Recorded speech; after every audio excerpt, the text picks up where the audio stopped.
If you've ever played a game from the Legend of Zelda franchise, then at some point you've probably had the same thought as me. Damn, I really wish I had a Master Sword of my own. Well, I got some good news for you Zelda fans out there. If you own a 3D printer and some filament like I do, then you can. Pop and Sickle over on Printables has made a full-scale 3D printed Master Sword in easy to assemble color coordinated pieces, and today we're going to be printing these files and assembling our very own. If you enjoyed the video, don't forget to like, subscribe, and without further ado, let's get printing. Alright, so I've downloaded all the files and imported them into Bambu Studio. Now, unfortunately, I don't have a nice purple or dark blue for the hilt, so I'm going to substitute it with a black. I'm going to print the blade in white, so that if later down the line I want to paint it a nice metallic silver, I can do that fairly easily. The rest of the parts will be printed in the correct colours, being red and yellow. Now that I've told the printer what colours to print the parts, it's time to get printing.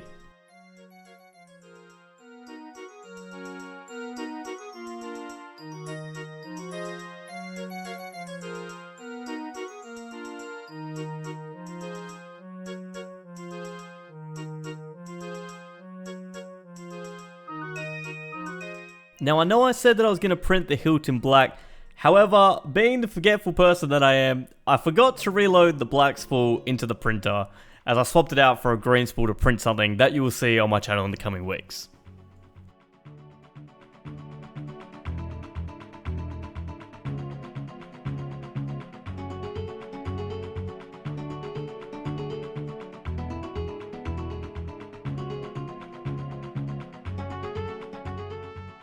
After 13 hours of printing, all the parts are complete and it's time to assemble the Master Sword.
Full disclosure, if you haven't noticed already, there's now a black handle. So when assembling the sword, I did snap the handle by swinging it too hard, so I had to print a new one. Now I wasn't too mad about this, as it allowed me to make it stronger and fix my previous mistake of printing the part in white.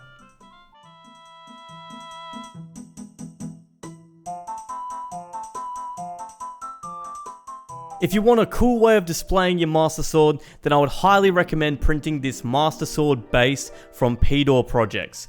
Simply remove all the blade parts from the sword up until the Triforce emblem, and then you can easily and securely slot the sword into the base. Overall, I'm very happy with the sword. It came out looking fantastic. Obviously, it would look better with the correct colors, but nevertheless, it still looks like a really cool Master Sword. Shout out to Pop and Sickle for the awesome design. Every part came out looking great and slotted together perfectly. I had a lot of fun printing and assembling this Master Sword. Thanks for watching, guys. Let me know your thoughts on this Master Sword in the comments down below. And if you happen to make your own Master Sword, then please tag me in the comments if you post any pictures on Instagram, as I would love to see how they turn out. As usual, don't forget to like, subscribe, and as always, happy printing.